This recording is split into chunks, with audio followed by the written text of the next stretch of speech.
Good morning, listeners. You're welcome to this week's Ag Report. I'm Jim Finn.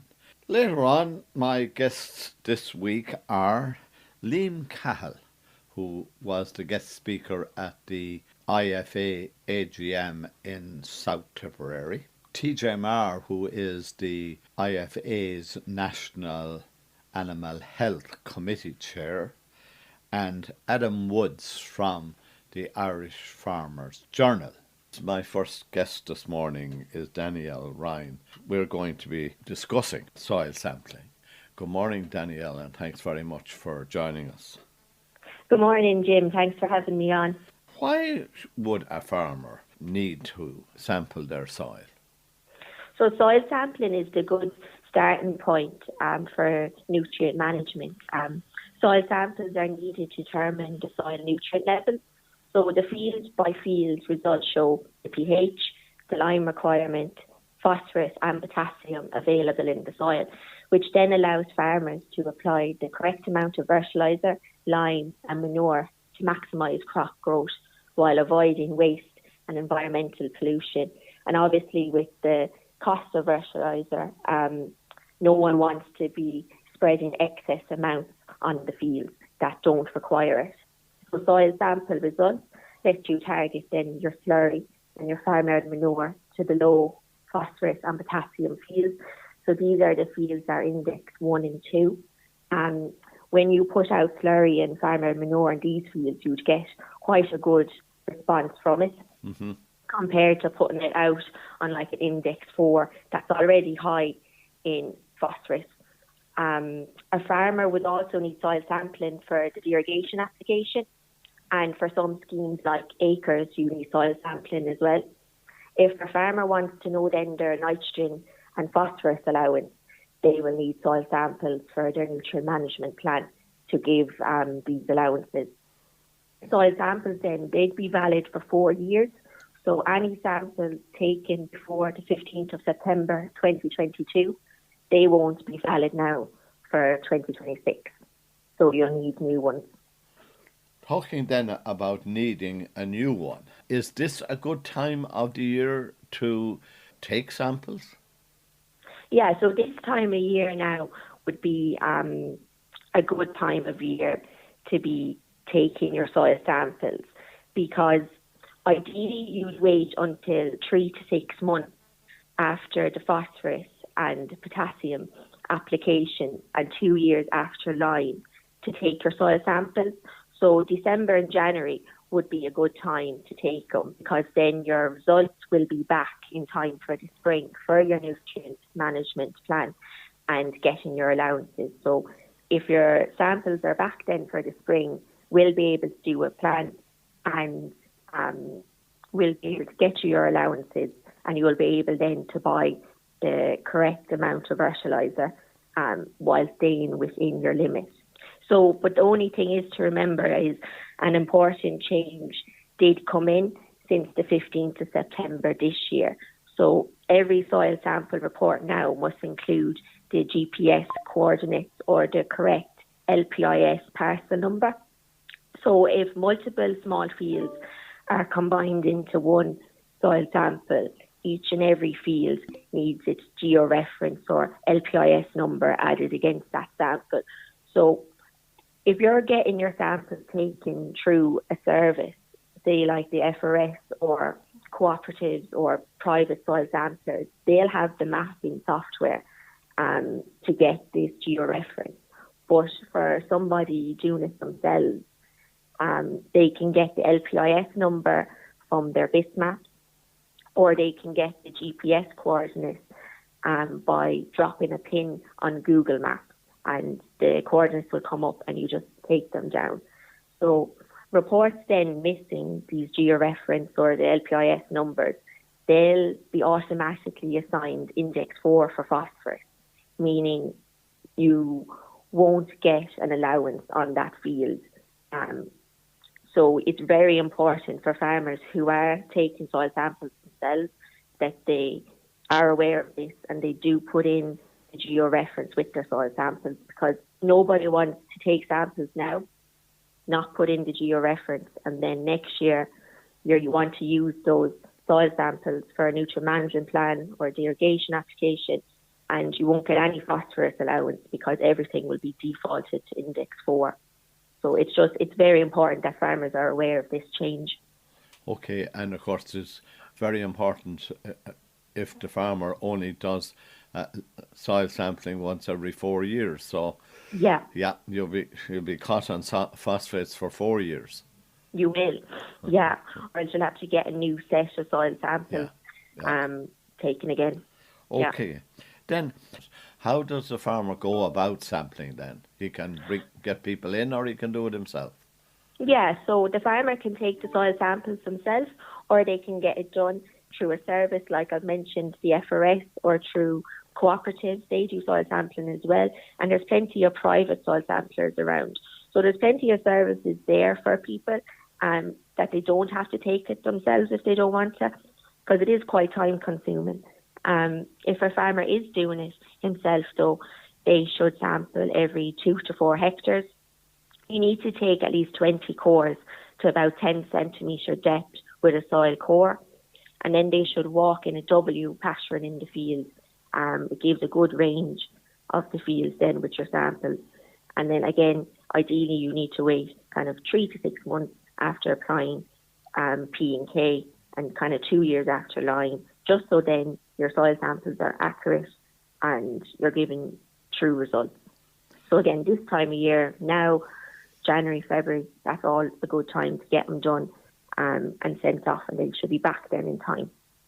Yeah, for next year. Right, now, probably the most important question of the whole lot this morning, Danielle, and that is, how are soil samples used in a nutrient management plan?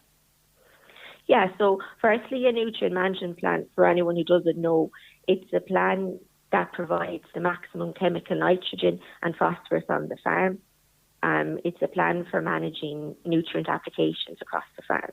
So the nutrient management plan, it uses the previous year's grassland stocking rate and then the most recent set of soil tests. And this provides then your nitrogen and your phosphorus allowance. A nutrient management plan, it allows you then to maintain the soil fertility on the farm. You can apply the right fertiliser then in the right place according to your soil test results. Environmentally, look, you don't want to be spreading excess nutrients on paddocks which don't need them, like your Index 4. You don't want leaching of nutrients, and we all know it has a negative effect on water quality, which is what we don't want happening. For the nutrient management plan, you would ideally want the whole farm soil samples.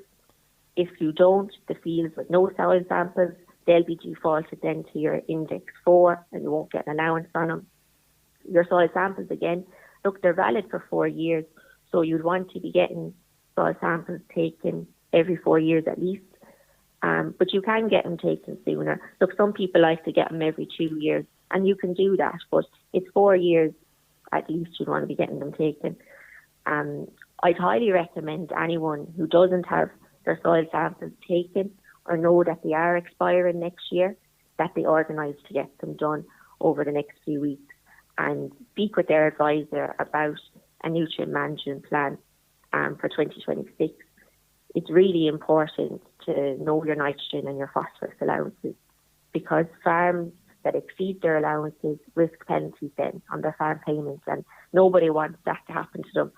And the National Fertiliser Database is there, so every time you buy fertiliser, the merchant puts it up. So it's there to be seen, and it's just something that's really important that everyone's aware of their allowances and know what they can buy, and so that they can stay within their limits. And Danielle, does every farmer have to have a nutrient management plan? No, not every farm needs to have a nutrient management plan. Your irrigation farms, they'll have one done every year. But for people who are coming in at stocking rates under 170, but you don't have to have it done, but it is quite important to have it done. Like if you've got a cross compliance or anything like that, they look for them. So I think this day and age now, you don't have to, but you should, because everybody needs to know what their allowances are, and when you go out with your fertiliser spreader, that you know that you're putting out what you're allowed. You know, there's more rules and regulations coming in. So it's just really important that we all comply with it, and we're all doing our best to watch water quality and the environment. So yeah, I just think everybody should. It's something to talk about with your advisor about getting one done. And it's just that reassurance as well for farmers when they do go out with their products that they're okay. Okay, so your recommendation would be that any farmer who hasn't ever done a nutrient management plan for their farm, they really should now think seriously about getting it done. Yeah, definitely. Yeah. Okay, well, look at Daniela, we're running out of time, but I want to thank you ever so much for joining us this morning. That, listeners, was Danielle Ryan from Teagasc. And given the time of the year we are in now, and it's December, may I wish you, Danielle, a very, very happy Christmas and a prosperous New Year. Thank you, Jim, and Merry Christmas to yourself and to all the listeners as well. As I mentioned at the beginning this morning, that Liam Cahill was the guest speaker at the South Tipperary IFA AGM during the week. Here is some of the words of wisdom that Liam shared with the members on last Tuesday night. First and foremost, I just want to say a huge thank you to Pat and Joe and his team for asking me to speak tonight. Really huge honour for me, Pat. Congratulations to John down there and his family, Anita, on the remarkable award of Life Honorary Membership, and absolutely superb to hear the history of John's great work down through the years. Again, for any of you that don't know me, that's me up there. It's there for the last 10 minutes, thanks Joe, or 20 minutes. And look, to be honest, you know, it says Liam Cahill, Tipperary Senior Hurling Manager. Maybe this time last year that was definitely up for debate, so I think we could have been under the cosh a little bit, as they say. And I just have my current role there that I work as on a daily basis but I have the honour of working with HMV Engineering, a local company, and originated in Macarkey, Littleton, not far down from me, and now have made huge strides in the global energy market, which I'll speak a little bit about later on. Today, I suppose, or tonight, is trying to connect to yourselves more so than me, and I just really wanted to put something together that I suppose resonates here with everybody in the room, and from talking briefly to Pat around, I suppose, as the slide says, farming and GEA, the two sides of rural Ireland's heart. When you stand back from it, I suppose farming and the GEA are almost identical, aren't they, in a lot of ways? You know, both are voluntary. Both demand, I suppose, huge hours, long hours, and one thing is for certain, and I've experienced this, there's no guarantees, and you've experienced this as well all through your farming career. So I think we both, as people and as professionals and professions in farming and in obviously the role of amateurism in the GEA, we both rely a lot on passion. You know, farming is deeply passionate with all you people down there, as GEA is to me, and it's an identity, I suppose, just like the GEA, it's an identity more so than anything else. I said earlier, both outcomes are never certain, and you can put every ounce of effort and still have days that don't go your way. But you know, as I've seen it as a young child growing up on a farm, you know, it creates great resilience to keep you going. And because it's a way of life, it's bred into you, just like the GEA is, and it keeps you going. Something deep-rooted, and in a lot of cases, and nearly all cases here, just like the GEA, it's something handed down. I suppose whether you're walking the fields at 5:30 or 6 in the morning to bring him in to milk him, or checking to see, back in my day, if there was one after calving in the field or not, it's the same as the Tuesday nights for me going to training. You know, you do it because you care, and because it matters to your community, your place, and your people.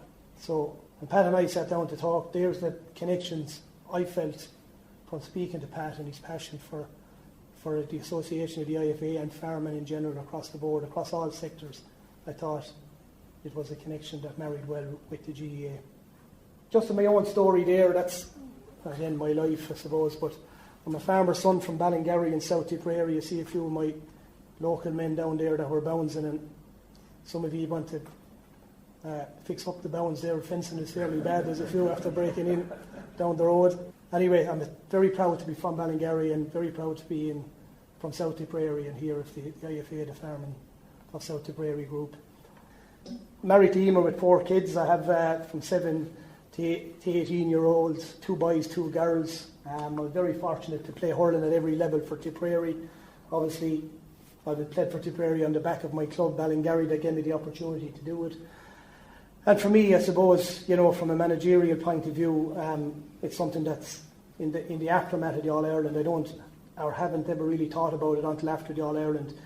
I have the unique honour of being able to have the pleasure of managing Tipperary at minor, under 20, under 21 and senior grades. So something I'm very, very proud of. For any of you on the border down around Waterford and down along that neck of the woods, something I'm very proud of as well is to have been given the honour to manage the Waterford senior hurling team and win a league title along the way. And just hope that they don't turn us over next year in Wedge Park when we go down to try and get out of there with our lives as usual. But and finally, that's just the current Tip senior hurling manager. That's in the aftermath of the All-Ireland. That's my 2 daughters there. But that's just very briefly on me, and just to give you a feel for who I am and the person I am. So this is just something from my career to date. Banking, retail, oil, pharma, it's a fair mix. Some of you can resonate, I'd say, with Bank of Ireland and definitely the old ACC. I'm sure it was good to you, or maybe not so good to you, but it was a brilliant time in my life working for ACC Bank. I had 6 to 7 years, great years there early on in my career, and it was just a pity that I didn't stay going. When you see maybe how difficult it is in the current climate for young farmers maybe to get a start and get that few bob over the line. And in my time in ACC, I'd sign off on anything to get somebody going. So maybe that's why they had to sell it. I'm not sure. I gave 7 or 8 years in a multinational in Johnson & Johnson, and went back to college, I suppose, at late in life, and I have lucky enough to have a level 7 BA in pharmaceutical business and operations, and then my current role with H&V Engineering is dealing with people on a daily basis, mainly young apprentice graduates that come out of college, just to make sure in the current climate that they're able to get through life, deal with the pressures that come. Really what I want to talk to you about tonight is the values from the farmyard to the dressing room, and what it has done for me, really, I suppose. Growing up on a farm, things I suppose that I still lean on every day, every single day.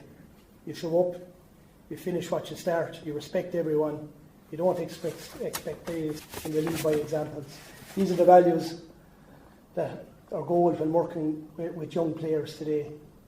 Managing, I suppose, a farm is not too disfamiliar to managing a hurling team. Social media, for example, the media pressure, constant comparisons, fear of making mistakes, a world that moves really, really fast.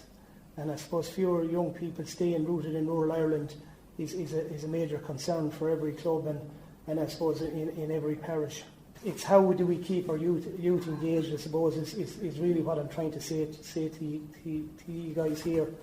It's given, I suppose, the youth meaningful roles, really, not just helping them out, giving them real responsibility that matters. We're trying, I suppose, hard at the moment from an agricultural perspective and a rural perspective with clubs, trying to build the community around them. Young people follow, youth follow people, not buildings. If they feel real support, they will stay involved. I think that's the key message, I suppose, that I wanted to get across tonight. Encouraging flexibility. Young people want choice, and farming and GAA must adapt to that. Praise and effort is huge. I find that massively beneficial in a dressing room when you praise effort and not outcomes. It's easy to go to a person when the outcome is where you wanted to be. It's also easy to knock that particular individual when the outcome isn't where you wanted to be. But when you praise effort all the time, I tend to think that we get more from our youth today. Talking to youth today and not at them is a big thing for me as well, that I've learned through many mistakes when dealing with young people. This might be the biggest difference between generations, and it's difficult.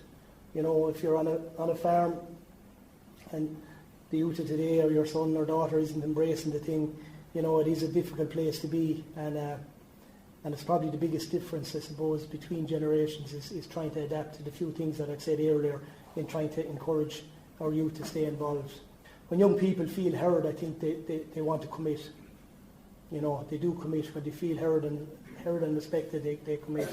When they feel judged, they tend to disappear. That's my understanding of dealing with young people at the moment. And look, we all know here, be it in a small rural GA club or, you know, a small rural farm or whatever it is, or a big rural farm, it doesn't matter. Rural Ireland cannot afford to keep losing our youth to other options abroad if we can avoid it. Finally, just about hard work and togetherness, I suppose, is another thing, and positivity always wins. It just resonates with me from a sporting perspective and a farming perspective. You know, if I've learned anything from farming and hurling in life, it's really that hard work doesn't guarantee success, but no success happens without hard work. But togetherness won't solve every problem, but nothing truly meaningful is achieved alone. So a big word in our dressing room, especially in 2025, was being together. Togetherness is everything, and I've seen it in rural Ireland, I've seen it at home. I can remember many years ago at home in our small rural farm or modest rural farm where we had a hay barn fire, for example. And the togetherness of our parish and the people around, and even people in this room, was essential to us being able to get through life at that particular time. You know, so togetherness, don't have it lost on us here in the room tonight how important it is to, in every walk of life, be it sport or farming or business. Positivity doesn't mean ignoring the challenges, it means believing you can overcome them. And you know, rural Ireland is built on those principles. Farming is built on those principles, as I've said, and the GEA is built on those principles. For me, the Tipperary team is built on those principles. For me, again, all I want to say to everybody tonight is to thank you for the work you do, the pride you hold, and the community that you keep alive. And it's been an absolute honour to speak to you all tonight. Thanks very much. Listeners, my next guest this morning is TJ Maher, who is the Animal Health Chairperson with the IFA nationally. And given the issues we have in Northern Ireland, on two fronts really, number one with blue tongue, but we also have a problem with flocks of birds and bird flu. So, TJ, this is a worrying time for Irish beef farmers. Yes, certainly it's concerning. We were fortunate we thought 2025 we'd seen through the calendar without blue tongue getting to the island of Ireland. I suppose we're grateful that for now we're certainly in the Republic still free, and as the UK is outside of the European Union, it doesn't affect any of our free trade status and ability to move cattle. And certainly is an assistance in that way. The concern is, obviously, it's our understanding that 2 cows have been identified with symptoms of the disease, not confirmed. But my understanding is it was at a factory they were identified from going for slaughter. So there is an investigation underway by DEFRA in Northern Ireland. It's the Department of Agriculture up there. Obviously, there's a 20-mile radius lockdown. Thankfully, again, it's in Bangor and North County Down, so that restriction zone is still far away from our borders in Louth and Monaghan. So it has no impact whatsoever on the Republic. What has been stopped is that there has been a prohibition of the importation of live animals into the Republic of Ireland from Northern Ireland. Now, given the way trade has moved over the last number of years, that's not of great significance because it's the other way stock are moving this time of the year, particularly breeding stock from the Southern Ireland to Northern Ireland, and also fat stock who move as well. So there's actually a very small amount of stock that moves southwards anyway. Mm-hmm. But certainly we as a country would be very concerned how the disease managed to make its way to Northern Ireland, and that's the key investigation. And I suppose the one thing we would really be dreading that it happened to come from the lice, the biting lice, that Yes. if it came from semen, we can control it. That's right, Jim. You know. So look. Obviously, the key spreading sources are animal importation, the usage of contaminated semen, or that lice, the midge, made its way across from the UK. This time of the year, we're in the non-breeding season for lice and that for midgets. In terms of that, the temperatures have dropped below 16 degrees. And certainly this week there would have been a huge avalanche of midges after the heavy rain. More than likely, their hatchlings are merging at this stage from eggs that were well laid. So the temperature is not going to be high enough for them to breed. So that spread factor is well reduced for the time being.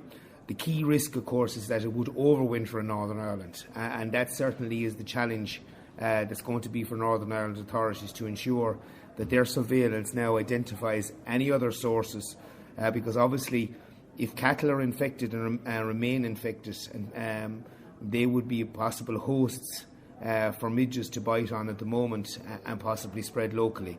So, because this is important to understand that there's not animal-to-animal spread, it's the midge biting the animal that transfers the disease from one animal to another. And that is the key spread factor, other than the use of contaminated semen and the importation of animals. So I think there is certainly going to be concern out there. I think but the other side of it is, and I think balance has to be brought in this argument, in that we do have a situation where all of Europe now certainly has blue tongue, so that the restrictions on the movement of animals will only be outside the EU. So the exportation of calves to Holland, Spain, France, Poland, all of those movements will still be allowed as part of bilateral agreements that are already in place. Obviously, there would be a restriction of export of animals to North Africa, Turkey, Far Eastern Europe that haven't been contaminated with blue tongue yet. So we hope we can keep it out, and that certainly has been positive for the trade. On the other issue of is obviously bird flu. It certainly is a key concern for poultry farmers, and while it is marginally in responsibility of our commodity committee, for bird owners around the country, it's a key risk period, and certainly the housing of flocks has proved effective. Disappointing that there was another contaminated turkey farm this week.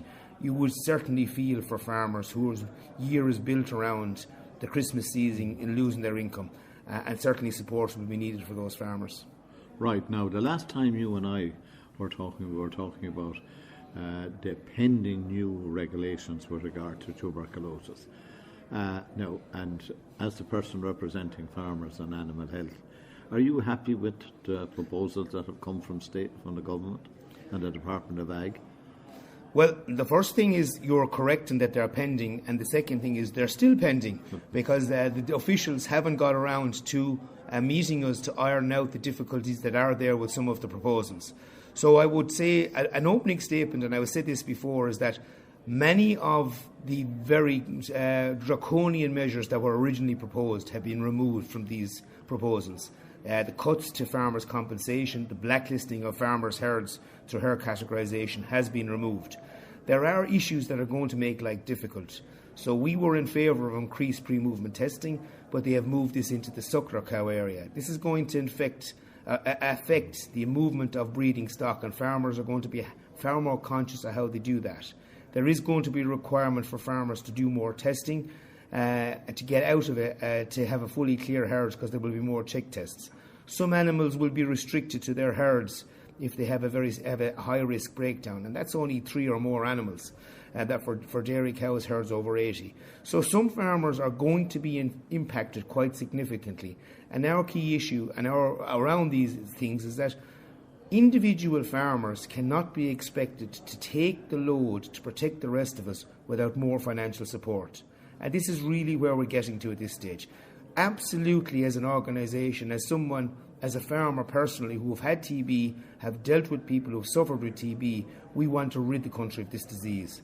But we can't let individual farmers take all the blows to protect the rest of us. Our priority around compensation, around fair play for farmers, is we have to stand together and ensure those who are unlucky enough to get TB are supported and don't suffer enormously. Right, and how bad then wearing your Tipperary hat? What's the incidence rate of tuberculosis in Tipperary at the moment?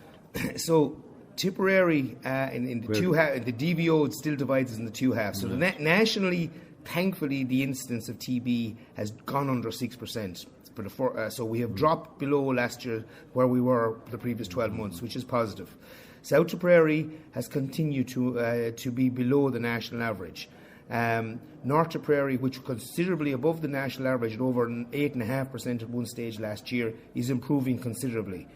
So certainly we are making progress. There's been a lot of farmers who have suffered significantly. There's been a lot of difficulties around operating the programme, about testing, around compensation.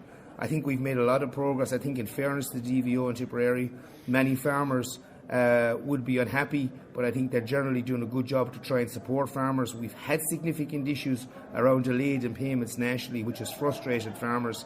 But I think both the wildlife programme and the TB programme, I think, to be fair, is operating better in Tipperary than it has been, but we have a long road to go. We do need to get North Tipperary back down under national average figures and get there quickly, because next spring is going to be difficult for a lot of farmers in the dairy sector. Live and beef cattle have been worth more than ever they've been in my lifetime, and the last thing you want to be doing is losing valuable stock with TB now. So I think there's work to be done there, and I think we want to work together on that. Getting back to our first subject this morning, TJ, what advice would you give to any farmer that might have any concerns with regard to blue tongue? One last question. Well, the key issue there is to be observant. If you're concerned about your stock, don't take unnecessary risks to say I'll chance it. See, if you're concerned that there are symptoms, and the symptoms are quite difficult in terms of lameness in sheep, in terms of crustiness of the nose, running eyes, many of these issues are symptoms that often happen in cattle around housing anyway, around slight doses of pneumonia or slight chills. So in all of those cases, the good advice always in good husbandry is take temperatures, assess the situation. If temperatures are high or raised, they need treatment. Don't treat without knowing what you're treating. And while the vet call is expensive, what I would say to you is stock were never more valuable, and dead stock certainly have no value. So take steps in time and take good care of them. And hopefully this will pass over Christmas and we can look forward to New Year. Okay, well look at TJ, thanks very much, and may we wish you a very happy Christmas and a prosperous New Year. Thank you very much, Jim, and hopefully Tipperary will have a good one in 26. I hope they do. Listeners, my next guest is Adam Woods, but I seem to be talking to Adam every week with what's happening with beef around the world and at home. So good morning, Adam, and thanks again for joining us. Good morning, Jim. Now, Adam, let's start off with the EU putting a ban on frozen beef coming in from Brazil. And that's on foot of all the good work that yourself and the IFA have done over the past couple of months. Yeah, this came out of the blue last weekend, Jim. The recall notice was issued on the EU's rapid alert system for food and feed, and was first notified by the Netherlands on the 14th of November. We understand that the beef entered Europe through Rotterdam port from the Port of Santos in South America, just south of Sao Paulo, a 10,000 kilometre journey, would you believe, but and then found its way to several other countries in Europe, Austria, Belgium, Cyprus, Czech Republic, Germany, Greece, Italy, Slovakia, United Kingdom, including Northern Ireland. And basically, the beef was mislabelled in Brazil, and beef with a banned hormone, it's called estradiol 17 beta, that was in the beef, and it came into Europe. They issued the recall notice. For example, in Spain, it's on the report that it was taken off the market, out of warehouses. It was actually on the three islands, Gran Canaria, Fuerteventura and Lanzarote. But it's been destroyed from there. But more worryingly, in Italy, the customer that bought the beef from, was a Rotterdam port, they declared in the inspection that he transferred, cooked and served the entire product in November. So that means that affected beef with the banned hormone has entered the EU food chain. And I guess this hormone has been banned in Europe since 1981. It's a proven carcinogenic, and there's serious questions now to be answered by the European Commission, because they would have said all along that our checks and controls and residue testing are all bulletproof in terms of in the backdrop against the Mercosur trade deal. Of course, we'd be arguing in terms of that beef coming in and a substandard. But they've always said that their checks are ensuring that beef is coming into the same standard as Europe. This week's recall is a big wake-up call for everybody, and it shows that, hormone beef can get into Europe despite the checks and controls. And what's worse again is, in terms of the EU Commission themselves were out in Brazil in June 2024 and done an audit of, we'll say, beef supplies and beef supply chains coming to Europe. And as part of that inspection report, it said that they want, and I quote from the report here, it says, the current arrangements in place to guarantee the cattle, meat from which is destined for the EU market, have never been treated with estradiol 17-beta for zootechnical or therapeutic purposes, are ineffective. So the EU's own report in 2024 said, we're not happy here with the controls. So somebody in the EU Commission has ignored that report, because here we are now. What was flagged in that report as being ineffective has actually happened in November 2025. So again, big questions. And look, we can talk all we like about, Mercosur and Mercosur trade deal and the billions that it's worth, but food safety, right, and the health of EU citizens, that's a non-negotiable for me. And if we go back since the EU was formed, 40, 50 years ago, that's been number one all along in terms of protecting EU citizens. And I think there's certain pressures there being applied from several sectors, including the car industry, to get this deal across the line. But I think for me, this is a game changer. And was it the European testing that identified this? Will they get out and say, we found a batch that went wrong? Yeah, that's what they're saying. So we asked the EU Commission this week and they're saying this recall shows how good this system is working. But it's not working because in Italy, Italian citizens have eaten this beef. So if an ounce of that gets in terms of with hormone, and there's a risk then to that individual or number of people, I don't know how many people has eaten that beef, but that beef has all been consumed. So if it didn't get to the plate, well, then you might say, well, the EU system is working, but it did get to the plate, and that's the big problem. And is that the only place that we now know that it got to, or could it have got to? So no, it absolutely could have got to. The investigation is ongoing. This is a very, very convoluted process. We have a map on the paper this week showing, the route from Brazil to Rotterdam, and then Rotterdam, it goes out to 12 different places. Like, it travels another 3,500 kilometres to get to Cyprus when it gets to Rotterdam. And in terms of the recall notice goes to the relevant food safety authorities within those countries, and then that will say they work on that. So they're working on trawling through and trying to see where this beef has gone to. So it's ongoing. Would it be safe to say, probably not, that none of that got into the food chain in Spain, and particularly the Three Canary Islands? We're not sure. At the moment, they say that beef was caught in a warehouse, and that a waste management company was going to destroy that beef. But we don't know in terms of coming into Northern Ireland. Some of that could have made its way south of the border. We don't know that yet. So I'm sure we will, and they're trawling through that. But at the moment, Italy seems to be the only place where that beef has been consumed. Okay, we'll leave that one side. But every single time that I have spoken to you, Adam, in the last year or year and a half, you've always warned against blue tongue getting into Ireland. We have it now, on the island anyway, not necessarily south of the border. Are you happy with the measures that have been taken, particularly by the Department of Agriculture and government here in the south, that everything possible is being done to make sure it doesn't cross the border between north and south?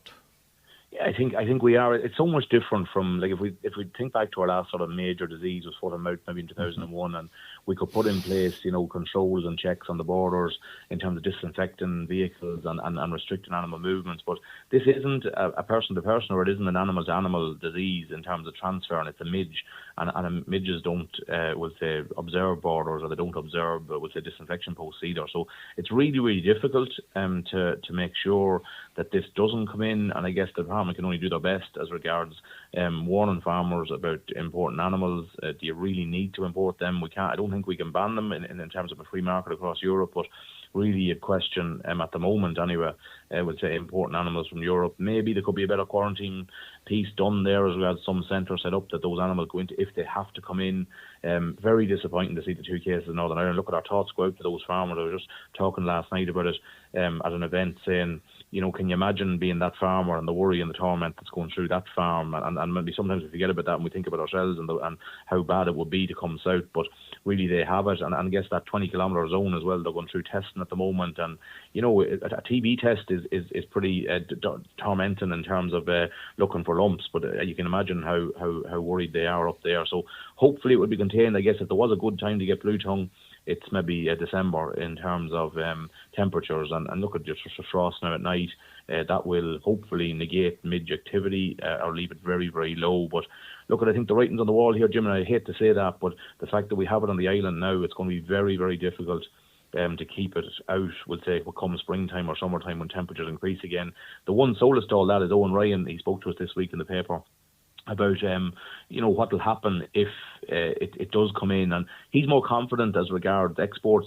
I would have thought in the past maybe a curtain will come down on our live exports, but given that it's rampant throughout Europe and they're sort of dealing with it, we don't see an outright ban on live exports now at this stage. And maybe there might be blood testing costs, there might be some quarantine, there might be some vaccination, but you know what, we deal with all that if we could still, we'll say, export our animals. The movement of people between north and south, could that be one of the ways in which it could come into the south? I guess it's probably low risk in terms of that. It's more it's in terms of its wind and its temperature and its midge activity. So I know the Department of Agriculture in the southeast have nets, I would say, up, would you believe, trying to catch midges and test those midges then for we'll say for blue tongue and seeing does that happen. Like the way it's transferred is an infected animal, the midge bites the infected animal, then the midge goes to a healthy animal and bites the healthy animal, and that then will say transfers the blue tongue. So in terms of people moving, no. In terms of animals, yeah, possibly. If we're moving animals that have been bit by a midge in the north, well, definitely, and that's why that import ban is in place from north to south at the moment, and I don't see that being lifted for a long, long time. Look, it's not huge numbers. There's bigger numbers. There's huge numbers of lambs coming down for direct slaughter, but that's still allowed. The direct slaughter piece is okay. I guess there is a small risk there that those animals on their way down maybe carry midges with them. But at the moment, I guess they're hoping that it's going to be contained in Northern Ireland, and we'll cross the bridge, I guess, when we get to higher temperatures again in the springtime. The only reason I asked about the movement of people and midges is that midges seems to be very attractive to me, and they follow me around. So I'm just wondering, they're in your clothes and you walk onto a farm and one of them escapes. Yeah, absolutely. Yeah. At certain times of the year, definitely. Yeah. And in terms of wind power and temperature, and look at maybe the bigger picture here is in terms of climate change. And people sometimes say, "Oh, look at climate change; it won't affect us." But this is an impact of climate change in terms of change in patterns of weather and warmer temperatures during the winter, and we say midge activity, more midge activity at the shoulder of the year. Like I was very surprised to see a November outbreak of blue tongue. I thought we were well across that high risk period, but it just shows you, I guess, that mild weather at the beginning of November that was detrimental to it. Okay, well, look at Adam. We'll keep watching this space. Thanks very much. And we'll keep those two topics and particularly look out to see what the effects on the Mercosur agreement is going to be as a result of the findings that the EU had last week. Thanks, Jim. That, listeners, was Adam Woods, beef editor with the Irish Farmers Journal. Before I sign off this morning, I'd just like to remind people that there is a very special concert in Holy Cross Abbey this day week at 8 o'clock in the evening. That, listeners, is Ag Report for this week. I hope you enjoyed the show and that you'll join me, Jim Finn, at the same time next week. Coming up next is the news at 10 o'clock, and after that, Eamon Dwyer presents Down Your Way.